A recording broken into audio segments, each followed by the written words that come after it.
Hello, everybody, and welcome to TVE versus Marvel and DC. This is our show where we talk about the Marvel Connected Universe and the DC Connected Universe on TV. So that means, of course, the Arrowverse, Arrow and Flash, and it also means Marvel's Agents of S.H.I.E.L.D., and when they're on Jessica Jones or Daredevil or any of the kind of Marvel Netflix series, as well as anything else that ends up connecting to those in some way. We'll even talk about films sometimes when they come in. Well, Marvel films, because the DC films are a whole other thing. But that's what this show is. So let's get started. We're going to start off with Agents of S.H.I.E.L.D. How does that sound? Okay. So, Agents of S.H.I.E.L.D., Will just said before we started, is the best of the three for him. I agree. I really liked it. Most of all, I think I really dug some chest crunching action going on. Actually. Oh, you're sick. It was just like a real kind of emotional way to kill somebody that's harmed you, I feel, you know? I felt like that was like a really emotional scene, especially for Coulson as a sort of closure for him. It was like the TV safe version of strangling. Like, I don't think they could show like a strangling scene like they showed in, say, like Inglourious Bastards. Like, people would be too kind of freaked out by it, I think. But it's like the closest you can get to that kind of like like being kind of intimate with somebody as you're killing them, being like very close. And on the flip side, it was like it was more brutal than strangling, I thought. You heard like a good strangling scene, like I said, like in Inglourious Bastards, there's one. It's pretty hard to watch. It's like, oh god, like it's just that knowing that that they're looking right in their eyes as they're doing it, kind of thing, makes it really kind of hard to kind of sit through. But you had some of that here. They just gave a little bit more distance to it. So, Kat, before we get into everything, what was your reaction to Ward's initial fate? Well, I didn't believe. I guess maybe it didn't have an impact on me because I didn't believe for a second that it was permanently doing away with the character. Also, I think a couple factors that kind of ruined it for me is, first of all, I saw Ward being possessed by the big bad Inhuman coming a mile away. Mm-hmm. And so it kind of lessened the impact. They telegraphed that. Died there because I knew it wasn't permanent. Also, I think I kind of took issue with them doing the last minutes.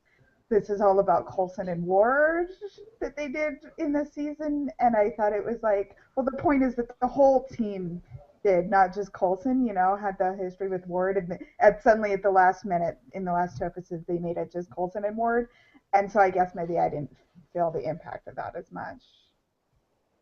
I can see that. I can see that. But I don't think the rest of the team would have pushed to that level, and I think that they showed that with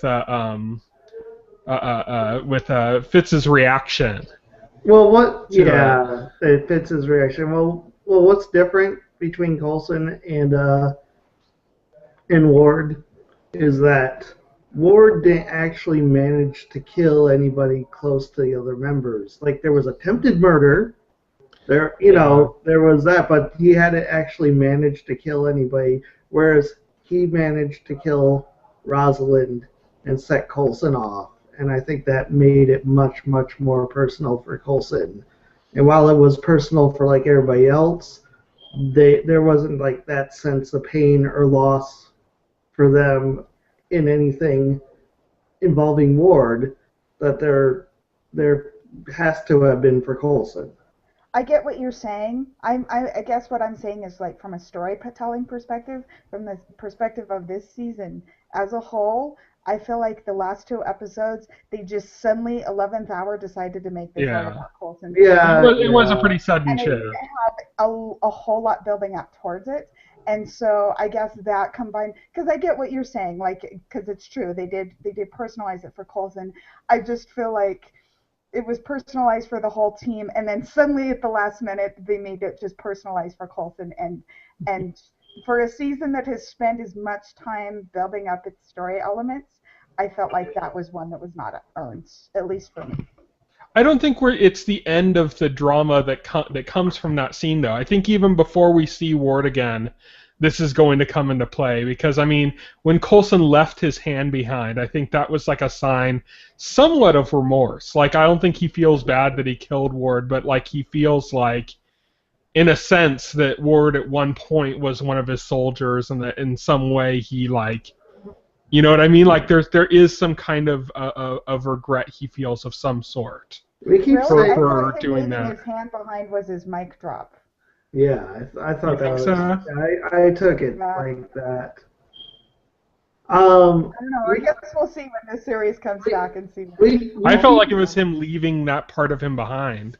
We keep Because saying it's the hand he used to kill him, you know? we keep saying Ward is back and everything, or Ward is possessed.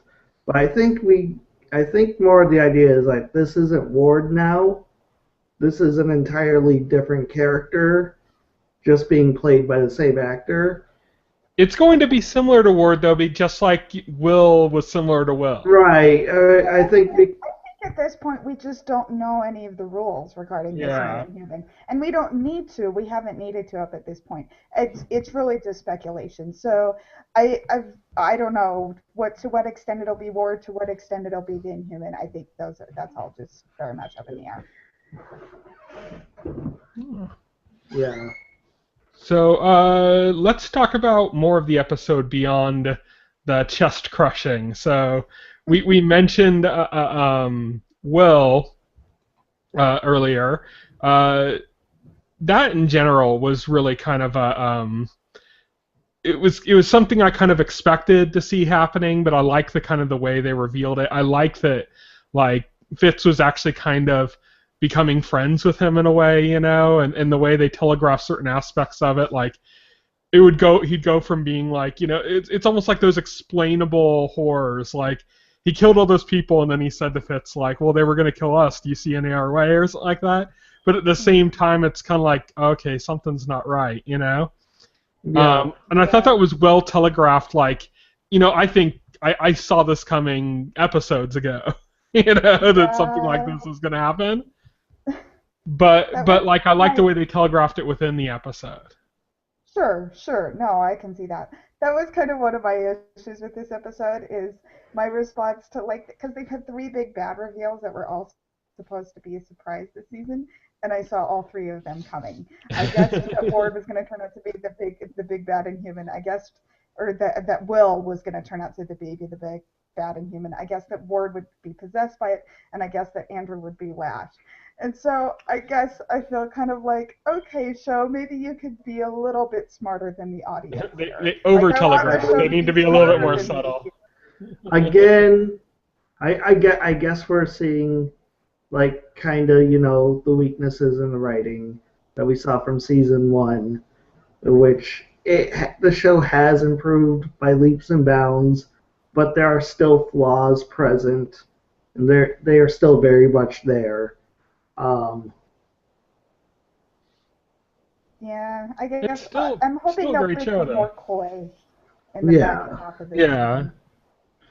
A little more sophisticated. I am glad that Will is dead. I'm glad that there is not going to be this love triangle storyline. Amen. Yeah. Amen. Yes.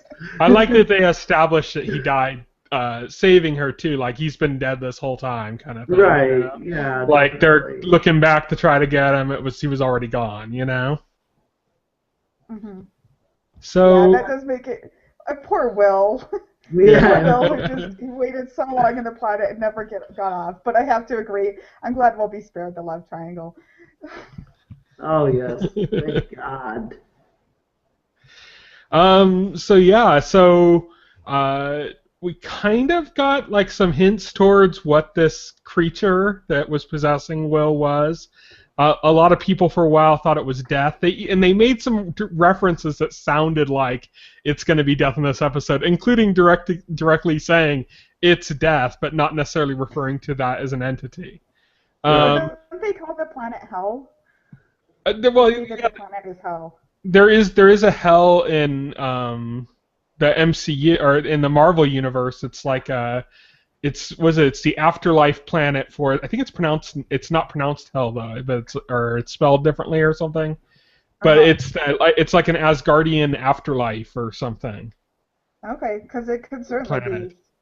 I don't know. I mean, we don't know what they mean when they say hell. That's just what they've been calling it in context of Hydra. So. Well, you know, when Coulson wakes up, he calls it Tatooine. Which, nice little Star Wars reference there just before the new movie comes out. Yeah, right? You had to remind everybody that Disney owns that too. I know, ever since Disney bought Star Wars, they've been like throwing like Star Wars references in like everything now. And it's like Stop, just stop. Just stop. Yeah, exactly. Itself. Pretty much. Yeah. They don't need to do that. I was thinking about, what was it? I think it was I was watching in season 2 of Once Upon a Time, and there was like a guy that came into the town and he was in a car accident, and then like his when he's in the hospital or something, his phone rings, and it was a Star Wars song. I can't remember which song it was, but it was it was a Star Wars. Oh yeah, I know what you're talking about. Yeah, Once Upon a Time has actually done this several times with Star Wars references because Disney owns Star Wars, and it's like, okay. And if any show is gonna make use of any reference they possibly can, it's gonna be Once Upon a Time. That's Once Upon a Time, and now so now we have Shield doing it, and so it's But it was just kind of a fun geeky moment for Coulson in this game. Absolutely. One moment I did really like in the episode is when they're sitting outside the fence and like Joey and Lincoln are discussing about how, you know, we're all thinking about how freaked out about it and how scared we are and how we wish we were anywhere else, and May says completely deadpan, I'm not. Yeah, I'm not. And then they're just like, okay, all of us but May. I love May. I love May for moments like that. She is so my favorite. So, and another thing, another thread that's going to carry over to the back half of the season now is that Lash is free once again. Mm-hmm. Yeah, that was Simmons. I don't know how wise that was on her part. She I don't know how well I liked the way that was played out, because Simmons like basically said exactly what the problem was and why she wasn't going to free him, and then she did it. And she didn't necessarily seem to be in that immediate danger to do it either. Like, I thought, like, oh, well, they're going to put her in a situation where she's, like, forced to release him. And, it'll be like she holds out to the absolute last minute. But it's like, they're almost in the room. I can hide, or I can just release him. Yeah, but there was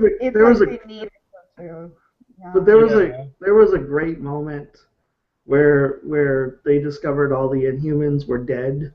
Yeah. And then you could see, like, the guilt on Simmons' face. When she said it, yeah. When she said it, yeah. I hope they play on that having been based on her racism from last season, or not racism, but speciesism from last season. That they play on that affecting her, making it her guilt worse, you know, or something. Right, definitely.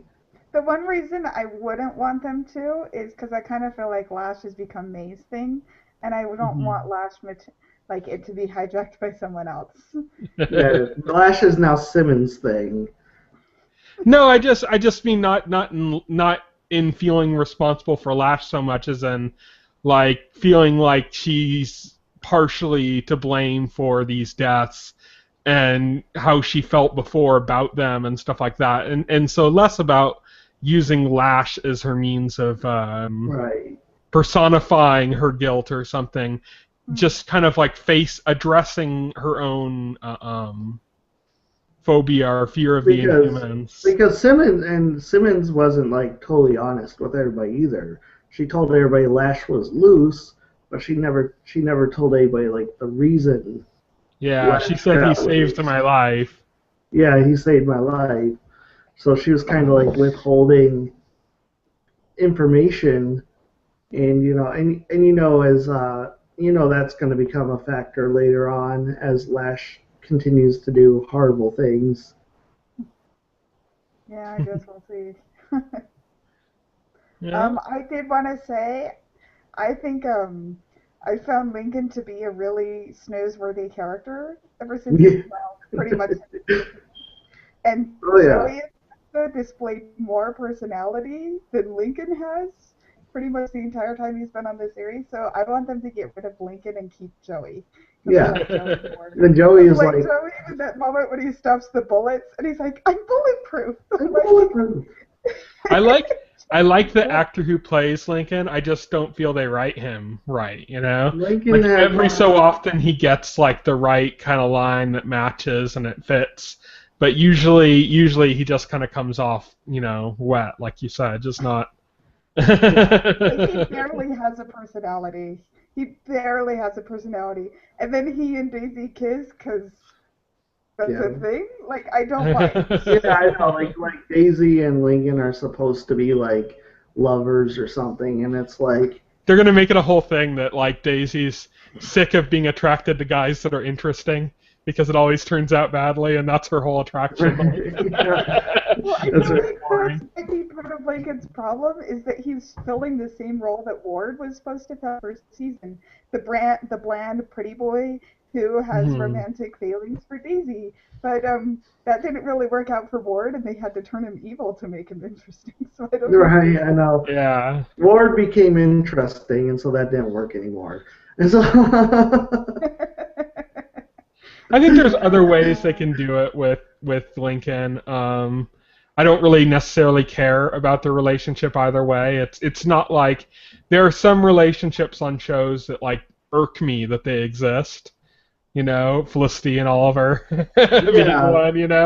And then there are certain relationships that are like you're like, oh yeah, that would be really good, or saying this doesn't come either way for me. This is just kind of flat. Like it doesn't make me upset, but it also doesn't, make me go like, oh, that's interesting or that's cool.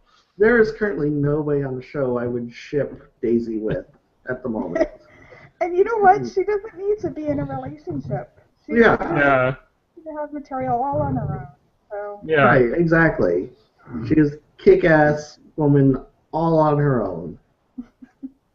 They have plenty of other relationships going on anyway. Right. I love the relationship between Bobby and Hunter. Right? That is always entertaining.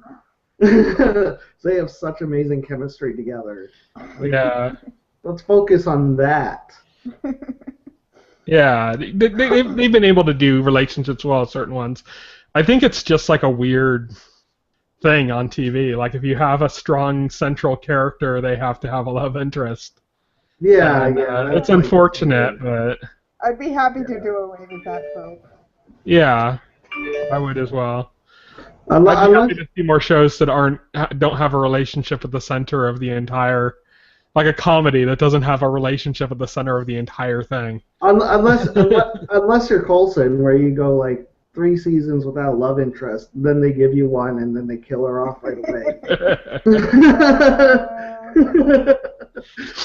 Poor Coulson. But that's the kind of love interest Coulson needs as a character, not as a. Right. As depressing as that is. I will say, as depressing as it is, I did really like that at the ending when they had that reunion where everyone comes up to hug each other. I like that they had Coulson and May, because it's like in a non-shipper way at all. I really love their relationship. Yeah, I really do. Hopefully they don't ship them. It would ruin what's like a great friendship. Yeah, it'd ruin like one of the greatest relationships on the show, I think. Right? Yeah.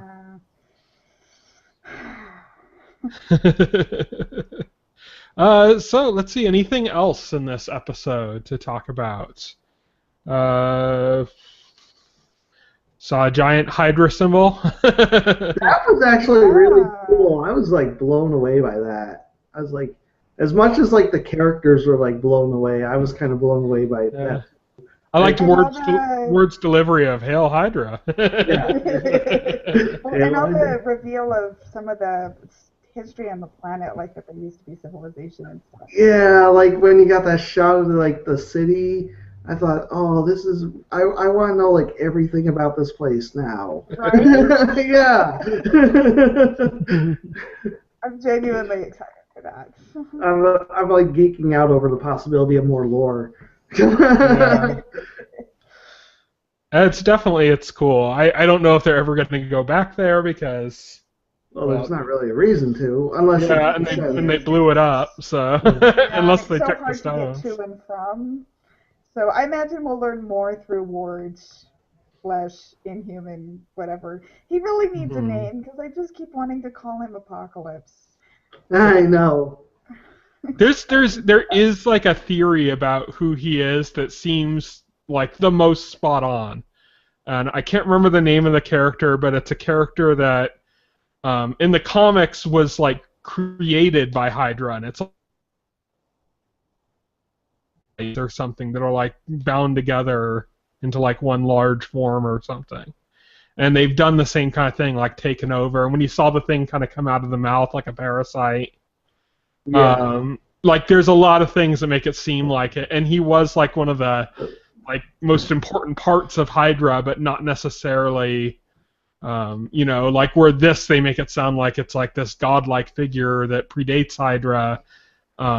In the comics, it's like a creation of Hydra. Oh, okay. So. Well, yeah, they could certainly be playing around with it. I mean, they've already played around with Flash. Yeah, pretty much.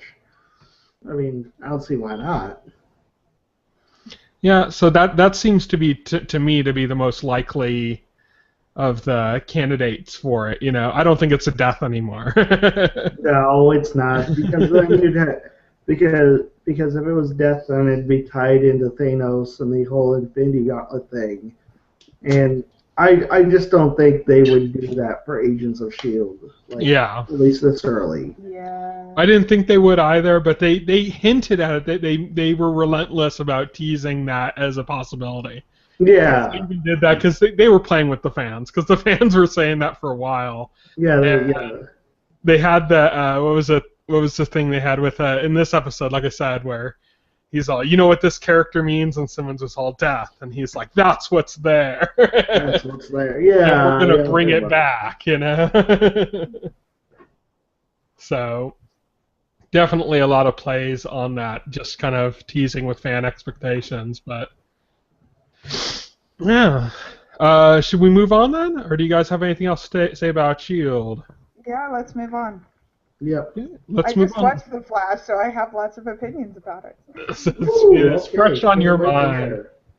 Yes. So first, right off the bat, I want to say I enjoyed Mark Hamill's performance in this episode of The Flash much more than in the last one, where he came off like way too goofy. But I just love hearing, like, I when I'd look away from the screen or something and I'd hear him talk, I'm like, it's the Joker. It's basically. And I vote that they just keep him around as a recurring villain because he's so entertaining in the role. Also, kind of like how Green Arrow has essentially become the Batman of this universe, the Trickster could totally just essentially become the Joker of this universe. Yeah. I would be good with that. Well, fun fact, I heard Mark Hamill basically got the part of the Joker in the Batman animated series based off of his role as the Trickster in the original Flash series. Yeah. Well, and I just barely finished playing through Batman Arkham Asylum like yesterday, in which, among other things, he's leaving around giant presents. And as soon as the Trickster was handing out giant presents, I'm like, he's totally the Joker! Yeah, pretty much. I was like, yeah, this is the Joker. He's just doing the Joker at this point. And totally just... I bet he's a better Joker than the one they have over at Gotham. Yeah, right? 100 times better Joker than the one they have over on Gotham. Holy cow. I just love the way he looked when he was playing as Santa Claus, too. It's just so creepy. And there's a great deleted scene from this episode they put up on YouTube. I guess they had to cut it for time. where they kind of like explained the trickster's plot, the presence plot, because they had like the scene was like Weather Wizard confronts him, and and says like he's like all angry because Trickster tried to kill Flash in that factory, and he's like, that's not the plan, stick to the plan, and like and Weather Wizard like outright attacks him, and then he grabs like the Trickster, but then the Trickster said he has like some kind of substance, like some kind of bonding substance on his coat, and it sticks to like Weather Wizard's hands, and Trickster like pulls away from the coat to reveal there's like a bomb inside of it, and and then he's like, touch me again and I'll kill you, and like Weather Wizard's like, oh okay, no, I didn't mean anything.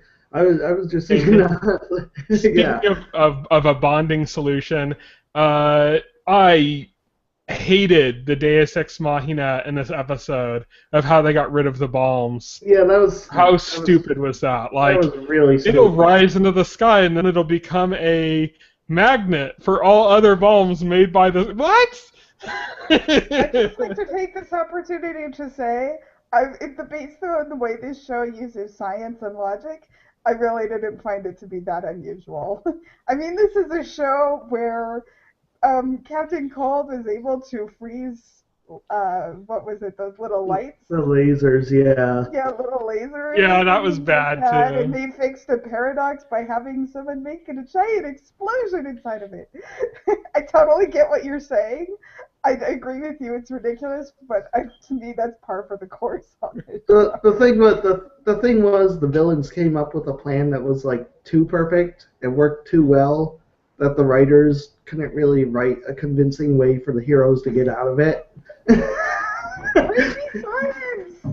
I know, right? It was like the anti-Breaking Bad. Like I've read interviews with Vince Gilligan where they talked about like just how brilliant like the plotting is on certain things, and they said like, how far ahead do you write to get it like that? And he said, we don't really write ahead. We kind of write episode to episode, but what we do is we'll purposely back ourselves into like the worst corner possible, and then work like hell to get out of it.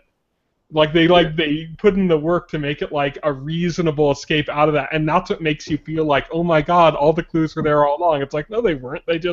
They looked and found every little piece they could to find a way to get out of it. You know?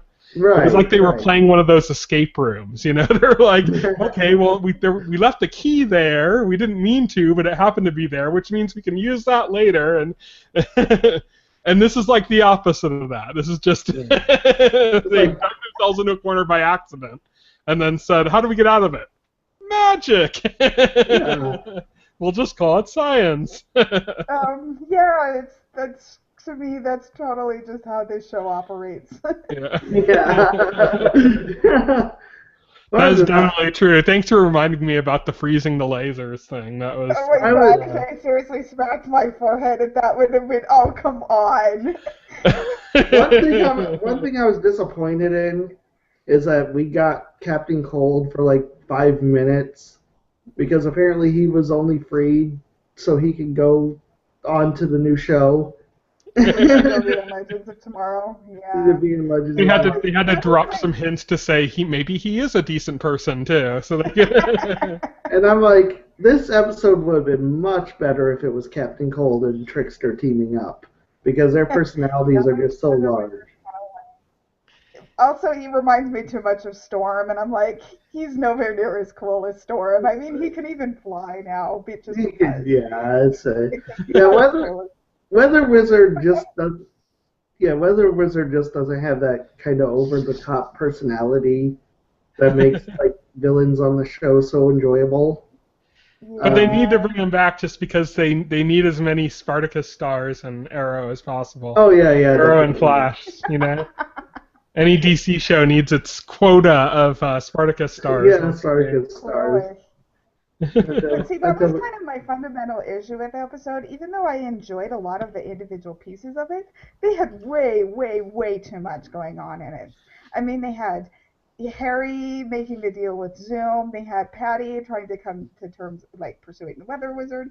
We had Joe finding out about Wally. We had Wally appearing at the end. We had Trickster and Weather Wizard doing their thing. We had Captain Cole being let out of prison just so that he could go on a new show. Like almost every single one of these pieces really could have and probably should have had their own episodes. It was just way too overstuffed. Yeah, I agree. Yeah, and they another issue I kind of had with it was they really misplayed the whole like watch scene with Joe and Barry. Like when Barry gave it to, or Joe gave it to Barry, because it was like they basically play it like, oh, now I have a son, so I'm gonna give this watch to the boy that I always thought was my son. Yeah. It was so weird. I thought it was Joe's way of reaffirming his relationship to Barry, like in the revelation. Because I thought it was his way of saying, like, even though now I know that Wally exists, I don't, I'm still reaffirming that you still Right. mean I agree that's what they were going for. I just think it was clumsy. This doesn't change our relationship. Yeah. I can see that. My issue with the whole, because I liked the scene where Joe has this kind of breakdown to Barry where he kind of expresses his disappointment that he didn't get to be a father to Wally. But wow, I mean, he found out about Wally, came to terms with it, and Wally appeared at the end of the episode, like all in the course of one episode. I feel like that needed way more briefing. Yeah. I knew they did that because they felt like, or they knew they had to have that big moment because it's the mid-season finale, and it's like, that he showed up just to have that big moment happen. And it's like, yeah. Holy cow. Also, this episode reaffirmed to me that not only is Patty already my favorite female character on this show, I think she might even be my favorite character on this show. Like, I think I find myself emotionally affected by her than I do anyone else in the main cast. If they kill her, I will be pissed. One of the things I would be pissed too. Don't kill Patty, please. Because, like, and in this episode, we even saw, I mean, Iris basically exists to bring Wally onto the shows. So she's still kind of utterly irrelevant. And Caitlin mostly just hung out in the background and fell in love with another guy because that's all she really does. And Patty at least like had a storyline that pertained to herself. I enjoyed it. Patty has agency. I want them to make her main character. Yes. Yeah. It's weird how they're using Cisco right now, because after like I mean, without spoiling anything, you can obviously tell, like, one of the events of the crossover that we knew was going to happen just because of the nature of our show. You could see, like, I like that they made him kind of bitter in this episode about other people and relationships. I thought that was kind of funny, and but it's weird that they kind of, like, they put that moment in, I think, just to kind of say, like, don't worry, we'll have him back. But he kind of played, like, a very, like, lesser kind of role of as he was less noticeable this episode, I feel. It's like with Caitlin and Jay, and Cisco was like, just kiss already. He came across so bitter, which is funny, but I just felt like Cisco was speaking for the audience here. Yeah, I think he came out bitter in a funny way, not bitter in like an angry way, but bitter I was like bitter in an awesome way. I was like, yeah, he's saying what I'm thinking. I did laugh pretty hard at the exchange they had with Barry when they were like, at the end, Cisco was like, have we already had this conversation? Because Barry was finishing every single one of his sentences. Yeah. I thought it was pretty funny. That was pretty funny. Cisco can be a hit and miss for me in terms of the character, but that was definitely the moment that I thought was funny. That was definitely,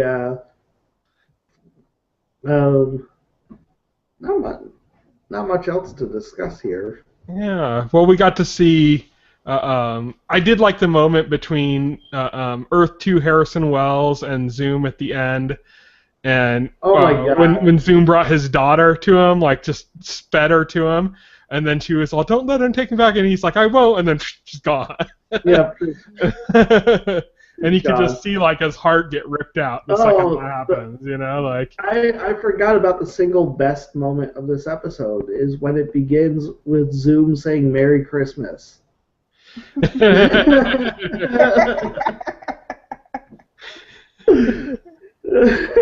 I will say this, actually. One thing I thought the episode executed pretty well was needing to forgive. Because we had both Joe, even though we didn't get to see it, again, we should have gotten to see it, but Joe basically saying that he was able to forgive his ex-wife, which is something that he had really needed. And then similarly, we saw Barry basically forgiving Harrison Wells. That was a good scene, too, with him kind of venting out, like, to Wells about Wells hearing him. And I thought that kind of carried over into Patty's storyline, though we didn't see her forgive him, and I kind of don't want her to have, but like I thought that was kind of the point of the episode, is learning not to hate people that have wronged you, like just for your own sake. Right. Right, definitely. Learning to let go of that, because that's the, holding on to like those kind of feelings can really harm you more than help you, and I think that's a good lesson. And I thought, that's one of the best parts of this episode. That's the scenes that had you stop murdering all those people. Well, I'm glad they had an impact on you. I'm glad. Yeah. So that pretty much brings us to an end of The Flash. So we're going to talk about Arrow next, but first we're going to say goodbye to Kat, because Kat is not up to date on Arrow. So I'm going to keep her spoiler-free as much as possible. Thank you for joining us, Kat. Talk to you later. Bye. Okay, on to Arrow. So I just watched this episode tonight before we started. It was funny watching, because I watched with my mom. It was funny how she reacted, like, the fear of like losing Felicity in the scene at the end, and she was like, oh my God, no, or something like that. And I was like standing over by the kitchen, like watching over the distance, going like, yes, yes, die, bitch, die. Felicity is dead. Although I don't think Felicity is gone at all. No, they're gonna play a swerve on us with the whole, because they even showed like the scenes for next week, and they showed like, oh, it's emergency room, blah blah blah, and then they showed the grave scene that we already saw before. Like they mashed it up to kind of like make it look like there was a connection, Right. But that just makes me think even more so that they're trying to swerve us. Wasn't that grave scene that, like, when that was introduced, didn't that say like 6 months later? Yeah. No, they were showing the when they showed it in the scenes, it was the same scene. It wasn't like they were showing a scene that's going to be in the next episode, but they were trying to like make you think that that's what was like. Oh, he's the one in the grave. Didn't the scene start with the caption 6 months later? I think so. Yeah. Okay, and that happened at like the premiere of Arrow, which was in September. Yeah, but time's going to be irrelevant to discuss in that way. I mean, well, it's just no, because the first two seasons of Lost were like 48 days, I think. Yeah, but because now it's Christmas in December, so they're clearly, they're. I don't think they're too cautious of time. Yeah, I don't think so either. But I'm just like, okay, if we're just at Christmas, how's it 6 months later? I don't know. Well, she could have been in there for quite a while. I don't know. Yeah. It's like because it wasn't her funeral; it was afterwards. So we don't know. I still think they're gonna swerve away from it, which is just like, it's like teasing the best thing they could possibly do and then not doing it. Right. And it was funny seeing my mom react in just the opposite way.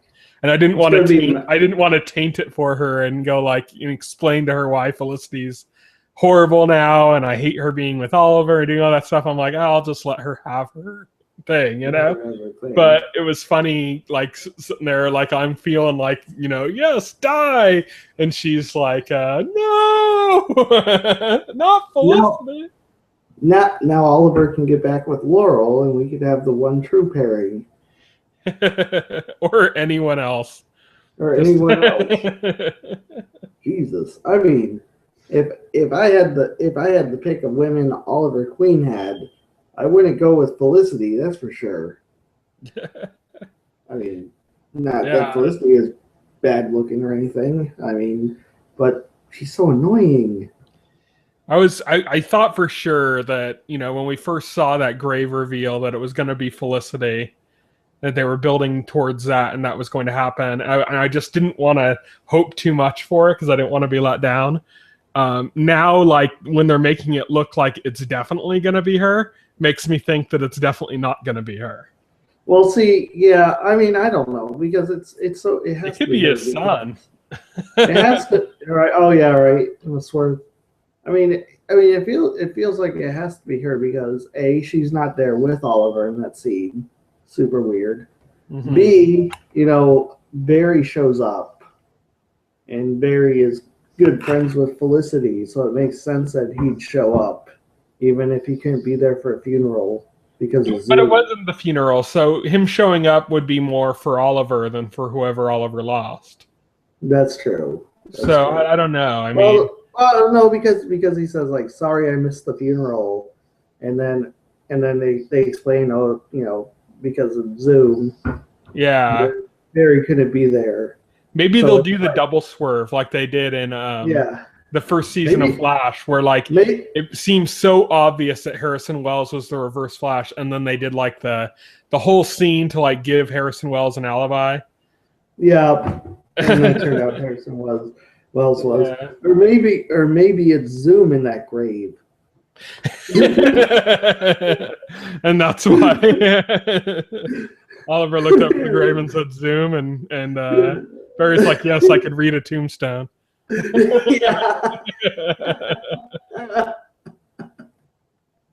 Or maybe Felicity makes another omelet and I was right all along. You're right. Maybe Felicity was Zoom all along. So yeah, what else happened in this episode? Lots happened in this episode. Malcolm Merlin was a total badass. Dressed as the Arrow, that was great. Dressed as the Arrow, that was brilliant. I was like, yes, because I was thinking, they were gonna have somebody impersonate Oliver, but nobody can really do that. When we saw it in the distance, I'm like, he doesn't look black. I'm like, it can't be Diggle. No, it's not Diggle. Yeah, I knew they weren't going to have Diggle do that again. Yeah. So I'm like, I'm like, oh, yeah, Malcolm. It makes sense because he's the only person who could convincingly be the Arrow. Like, because he's actually a better archer. He's actually better than, like, Oliver Queen.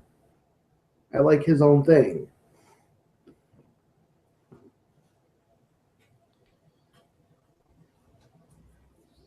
You there, Will? Yeah, I'm there. You froze. Okay. I got like a freeze on my end, so I didn't know if it was me or you or what was going on. Let's see. What else? This episode. Damien Dark. One thing I wanted to bring up before we get to that was, am I the only one that's getting annoyed with the whole, like, every fight starts with the canary cry thing?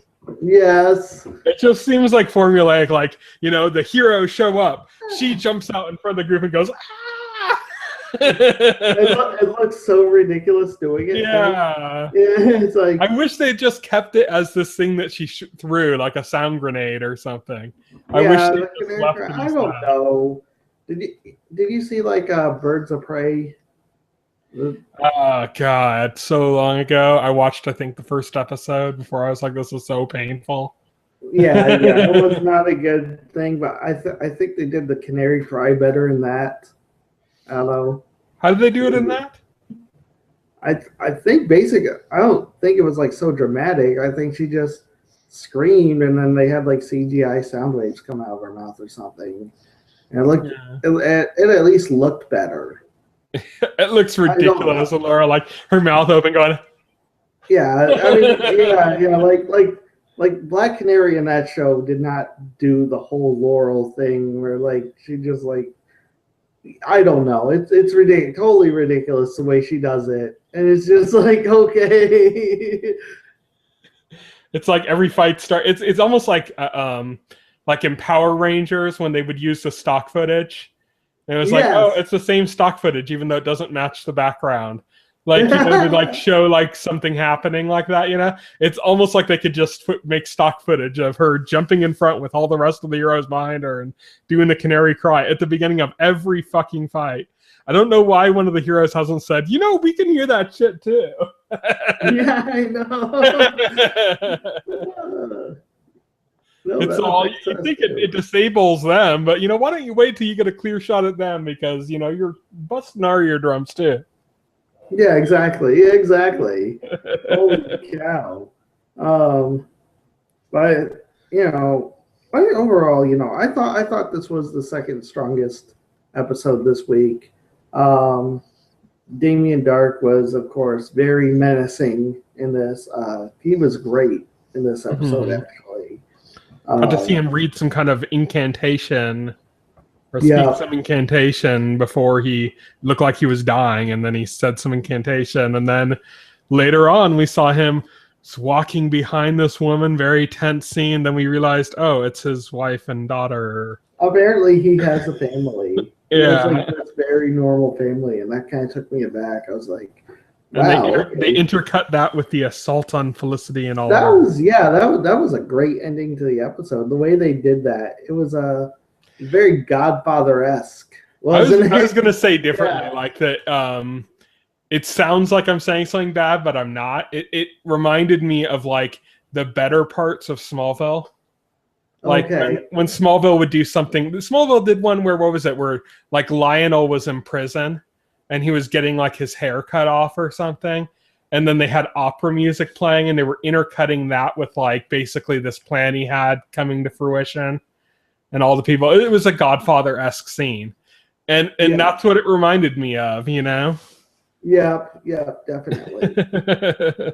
this was totally a Godfather-esque scene, like to the hilt, because it intercut Damien Dark, who is behind this plot, having a normal quiet evening with his family, intercut with his goons shooting up Oliver Queen's limo and shooting holes through Felicity. You know, that's 100% Godfather right there. But I thought it was like a really powerful, emotional scene. And even though I don't care much for the Oliver Felicity relationship, I did care in that moment because Felicity is still a character that I cared about. Hey, Oliver, what's yellow, cheesy, and full of holes? No, not Swiss cheese. So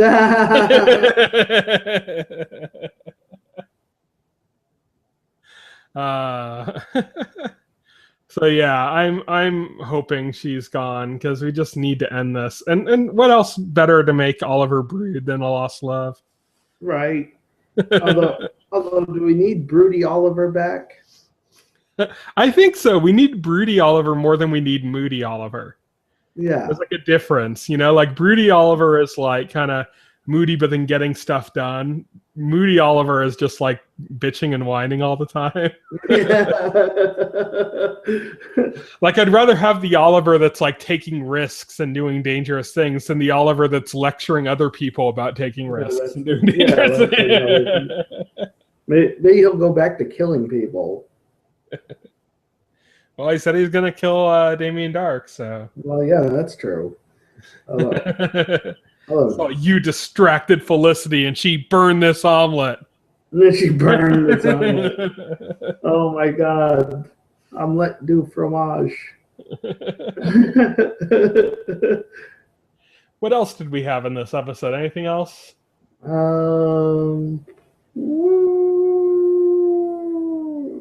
Nothing interesting. I mean, obviously, before Felicity got shot full of holes, Oliver proposed to her and they got engaged. And that was right before. So it's the trope of the hero marrying or getting engaged to the love interest, and then something horrible happening to the love interest like right away. It's like it's that old trope. Oh, I know one thing I want to mention. I really didn't like the drone that did the like strike. I thought that was kind of ridiculous. First off, because like no modern drone like looks like a miniature helicopter. That's that's like a RC helicopter from like the 80s. Yeah. Anybody that would be doing some kind of drone thing would be using like a quadcopter. It's better balanced, more precise. Apparently, Damien Dark buys his drones at Toys R Us. Yeah, or Casey Toys or something. Yeah. Also, it's just kind of weird that like the single toy helicopter. Damien Dark gets his drones from the Toy Man. I just didn't like it. I was like, it was kind of like off-putting and distracting, and of course, Felicity magic hacks it out of the sky. Of course, she just had a few taps on her Surface, Microsoft Surface tablet, copyright Microsoft Corporation 2015. Few taps on that, and the drone's gone. It's so painful. It's so painful watching. It's so painful watching like Mr. Robot that does like real hacking. Like, gets into like social engineering and calling people up and tricking them to giving you information, then using that information to get more information, and no like furious typing, but actual like smart like planning and stuff. And then like go to Arrow and Felicity magic away problems by typing on them, Yeah, I know, right? What do you mean? You mean you can't effectively hack by having somebody furiously mash on a keyboard with you? It actually happened once in one of those crime shows. They were like, the IT guy was at the computer or something, and he's like they're hacking into the system.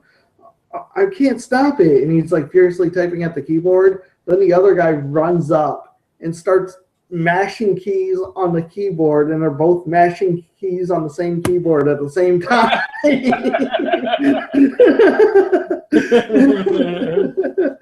like, what the hell? Have you ever seen Kung Fury? Yeah, I see Kung Fury. Hacker man, he's all, I need to hack those bullets out of you. Yeah, I need to hack those bullets out of you. Oh, that was awesome. Hacker man was like the best part of that.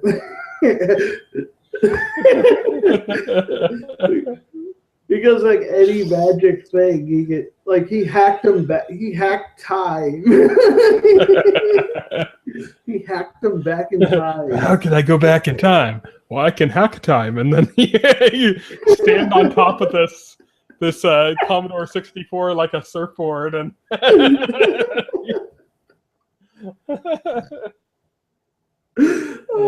that's about how I look at Felicity. She's hacker woman. Yeah, pretty much. She's gonna just hack those bullets out of herself. Yeah.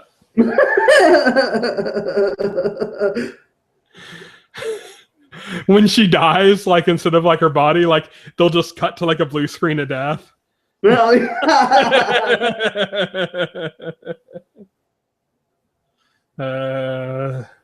yeah, she's coming back for sure. I mean, come on. We're gonna have to do a talk about all this stuff when Kat catches up on Arrow. Yeah. Hopefully, by the time we do the next one, we'll have to do a Felicity cast. A Felicity cast, yeah.